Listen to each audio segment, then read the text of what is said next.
capítulo 3 del curso Inteligencia Emocional.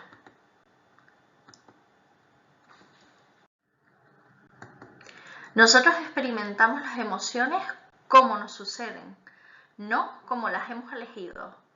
Paul Ekman. En el vídeo anterior,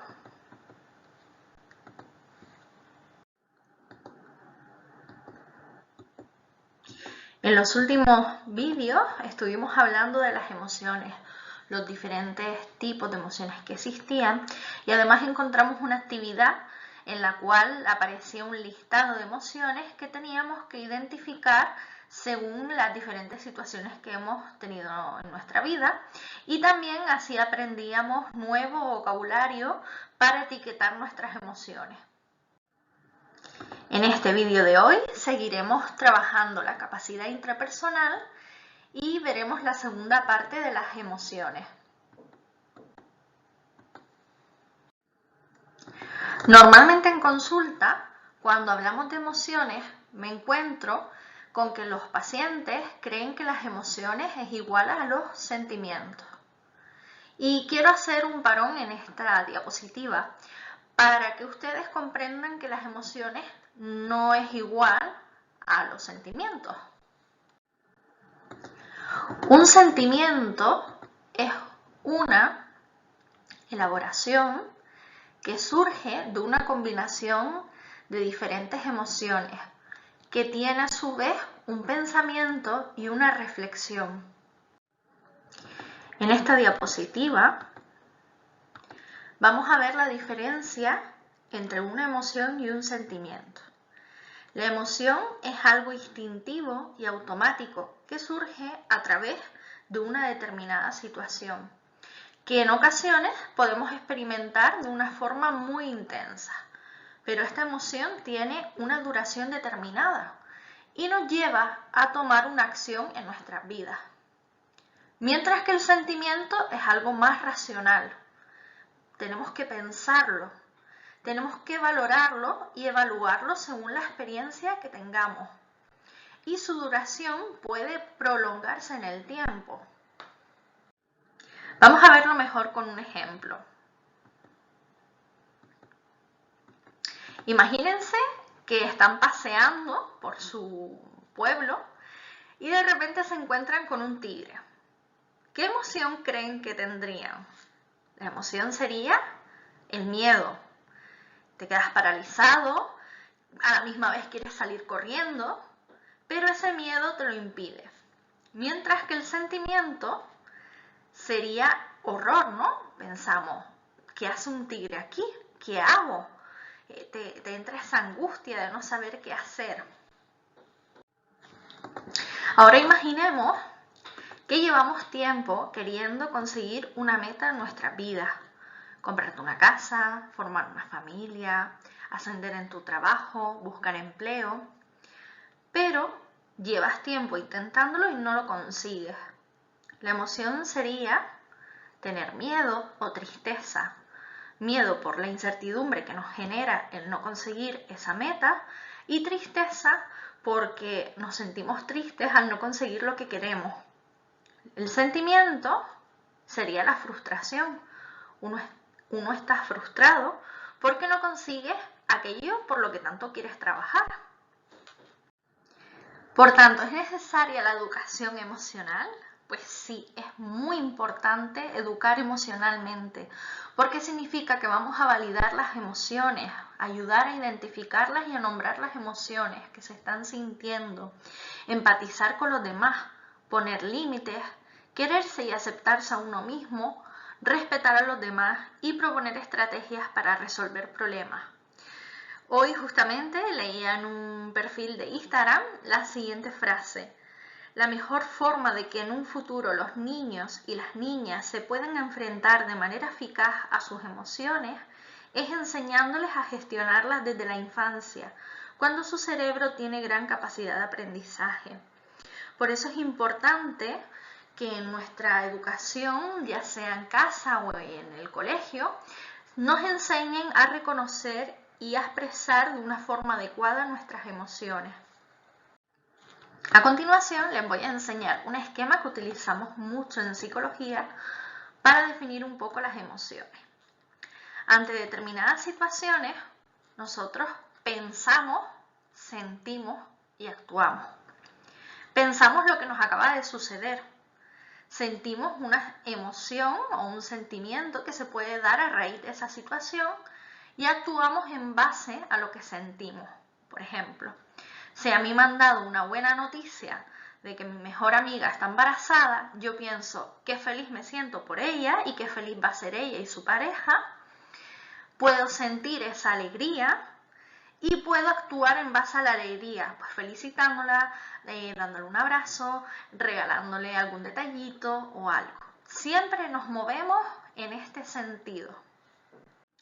Para poder llevar a cabo el esquema anterior de pienso, siento y actúo, tenemos que primero reconocer las emociones, comprenderlas, expresarlas de una forma adecuada y controlarlas.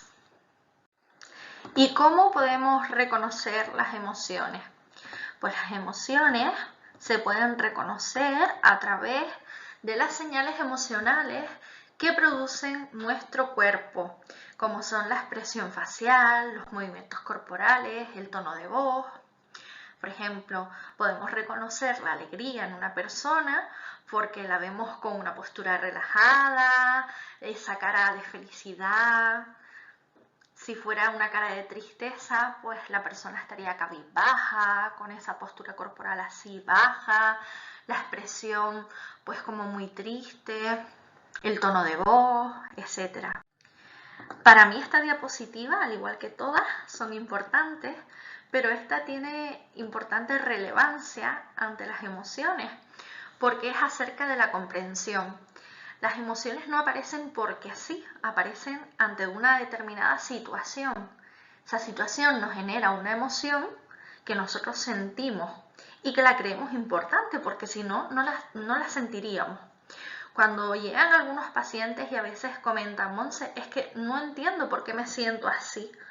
Me gusta pararnos en esa situación y pensar qué fue lo que pasó, qué fue lo que se dijo, qué fue lo que vio, para que esa persona se sienta de esa forma y comprender por qué esa emoción ha dado lugar. Como dije anteriormente, las emociones no surgen porque sí, surgen ante determinadas situaciones que nos generan o nos suscitan unas emociones. Esas emociones son fundamentales en nuestra vida y cumplen un papel o una función adaptativa. Por ejemplo, el miedo lo sentimos cuando estamos ante un peligro que puede ser real o que nos lo podemos imaginar. Por ejemplo, hay personas que tienen miedo a las cucarachas, a las arañas, a los lagartos, etc. Y hay otras personas que tienen miedo a perder el control de sus vidas, ¿no? Que es cuando tenemos pues ataques de pánico, agorafobia, etc. Que siempre sienten que en algún momento de sus vidas van a perder el control o que van a morir. Luego la tristeza lo sentimos cuando perdemos algo importante o cuando algo no nos sale como queremos. Por ejemplo, el perder un familiar, una mascota, un amigo. También nos sentimos tristes cuando no conseguimos pues, ese puesto de trabajo que deseábamos o cuando no nos sale algo que para nosotros es muy importante y nos sentimos mal, nos sentimos tristes. La sorpresa la sentimos cuando no nos esperamos alguna situación, por ejemplo, cuando nos traen un regalo que no esperábamos o nos hacen una fiesta sorpresa. Eso nos suscita pues esta emoción. La alegría ocurre cuando nos pasan cosas buenas o nos da una sensación agradable, ¿no? Cuando tenemos una buena noticia o simplemente en el día pues hemos tenido pequeños sucesos que nos ayudan a estar más alegres.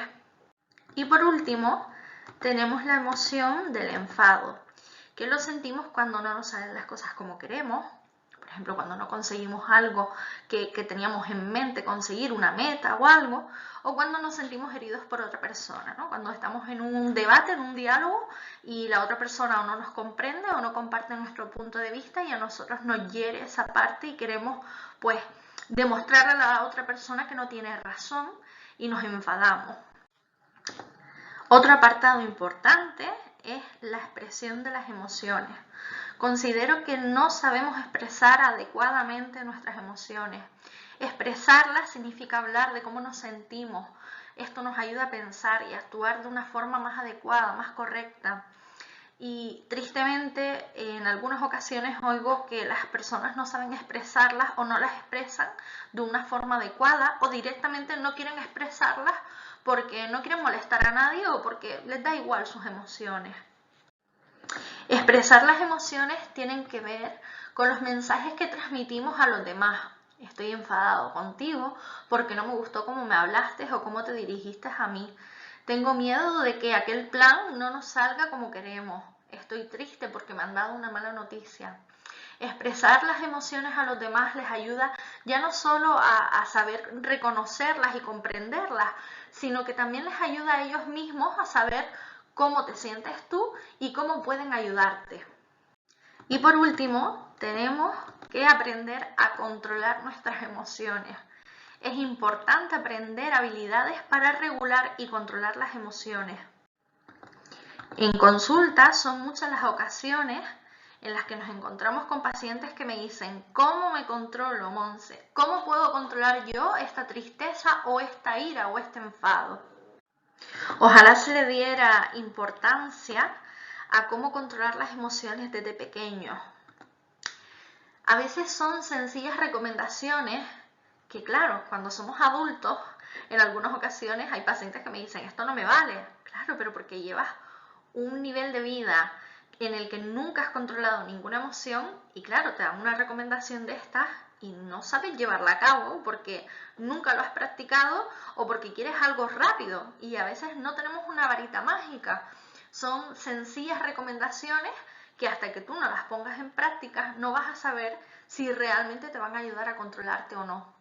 Estas recomendaciones pueden ser alejarte del lugar que te produzca ese sentimiento o esa emoción, no volver hasta que estés tranquilo o tranquila, respirar profundamente. Hay vídeos en YouTube y en otras plataformas que nos enseñan a saber relajarnos, a meditar, etc. Pensar en otra cosa, hacer alguna actividad distractoria, puede ser leer, escuchar música, ver un poco la televisión, ver una película, una serie, contar hasta 10, contar hasta 100. Hay gente que le encanta contar de 100 hacia atrás y que le ayuda a relajarse, pasear, hablar con algún amigo o una amiga. A continuación, haré una breve recomendación de cómo manejar ciertas emociones. En casi todas vamos a tener el apartado de comprender y afrontar esa emoción. Hay personas que comentan que prefieren evadirse de esa emoción o evitarla, no pensar en ella. Y eso nos puede producir a lo largo de nuestra vida pues más problemas emocionales. ¿Por qué? Porque no le estamos haciendo caso a nuestras emociones, a nuestro cuerpo, a lo que sentimos. Por tanto, es fundamental este primer apartado en todas las emociones, que es comprender la emoción y afrontarla. En este caso, la tristeza, podemos afrontar ese lloro. Hay personas que quieren llorar y no pueden. ¿Por qué? ¿Quién te impide que llores? A veces es necesario llorar para desahogarnos, para expresar todo aquello, la rabia o la tristeza que sentimos, es necesario. Podemos ver o oír películas tristes o canciones tristes, porque hay personas que, por ejemplo, no saben cómo darle pie a esa emoción. Entonces, pues la evocamos a través de películas tristes o canciones que nos puedan suscitar una tristeza. Hablar con alguien acerca de cómo nos sentimos. Podemos dibujar o pintar lo que sentimos, darle un sentido a ese dibujo, hacer una lista de cosas buenas que tienes a tu alrededor, pensar en algo bonito que nos ha pasado. Para mí esta es una de las emociones más sencillas porque todos sabemos cómo expresar nuestra alegría. Primeramente, pues la expresamos pues hablándolo con los demás, compartiendo nuestra felicidad, haciendo cosas muy divertidas, etc. Pues otras recomendaciones serían, por ejemplo, escribir cómo te sientes, pasear, hacer una lista de esas cosas buenas que te han sucedido en el día para recordarlas en otros días que, por ejemplo, no estés tan alegre. Para comprender el miedo, tendríamos que averiguar por qué surge esta emoción y de qué manera deberíamos afrontarla. Para ello podemos escribir acerca de cómo nos sentimos, podemos hablarlo con ellos. Si es algo que nos desborda bastante y nos limita nuestra vida, deberíamos buscar ayuda psicológica. Y por último, para manejar el enfado, tenemos que entender el motivo real del enfado. ¿Por qué nos sentimos así? ¿Qué nos ha pasado para sentirnos de esa forma? Pararnos a pensar antes de actuar. Y voy a hacer referencia a una frase que leí hace tiempo de Anabel González, que es una psiquiatra, que comenta que nos ciega tanto la emoción que no reflexionamos sobre lo que estamos haciendo. La ira a veces nos lleva a extremos en los cuales actuamos sin pararnos a pensar primero. Escribir cómo te sientes, hablarlo con alguien, hacer deporte, hacer alguna actividad que te ayude a bajar ese nivel de activación. Y si el enfado nos lleva a niveles extremos, buscar ayuda psicológica para que nos ayude a cómo manejar esta emoción. La siguiente técnica es una de las más utilizadas en consulta para manejar el enfado. El rojo nos para, nos hace tranquilizar y pensar antes de actuar. El amarillo, pensamos soluciones y sus consecuencias. Y el verde, ponemos en práctica la mejor solución. Por ejemplo, mi mejor amiga va a celebrar su cumpleaños y no me ha invitado. Me inunda la ira porque ¿cómo puede ser que mi mejor amiga no me invite a su cumpleaños? Entonces pienso en posibles soluciones. Tal vez no me haya invitado porque con esta situación COVID no podemos, prefiere estar con su familia, prefiere estar con aquellas personas más allegadas, otro día podríamos quedar nosotras dos solas para tomarnos algo y pongo en práctica la mejor solución. En este caso sería comentarle pues que otro día quedamos para tomarnos algo juntas y así celebrar su cumpleaños. Y para terminar este módulo, le dejo esta frase de Mafalda que dice: comienza tu día con una sonrisa y verás lo divertido que es por ahí desentonando con todo el mundo. Les dejo mi correo y nuestras cuentas de Instagram por si quieren plantearnos alguna duda o quisieran comentarnos algo. Nos vemos en el próximo vídeo.